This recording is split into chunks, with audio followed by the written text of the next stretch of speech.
How to customize Qwen. So hey guys, welcome to this quick and short tutorial. In this simple tutorial, I'm going to guide you how you can customize Qwen so that it answers according to your own user persona and preference, and especially personalizations as well. So for that, all you will need to do is simply follow these simple steps. First, head on to the chat.qwen.ai, which is the official address for the Qwen Studios. Now, once we're inside the Qwen, head on towards the bottom left corner of the screen and click onto your profile picture.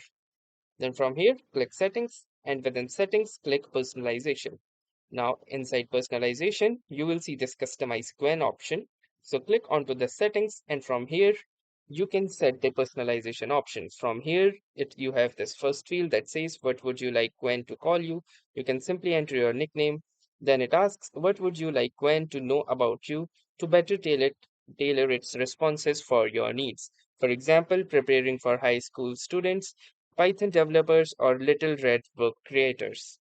Then you have how would you like Qwen to respond? This is the default, which balances professionalism and friendliness. Then we have concise, that is short, direct, to the point. We have the Socratic, which guides with probing questions, and the formal, which uses academic and professional tone. Then at the last, we have the custom instructions as how would should Qwen behave, like you can specify the roles you're subject to Qwen to follow, or the specific response format you would like to be used. And then you have this option which says enable in new chat or not. So that is also up to you. And once you are done with all of them, you can simply click onto the save button to customize your Qwen. So that was all for this particular video. Thanks for watching and have a nice day.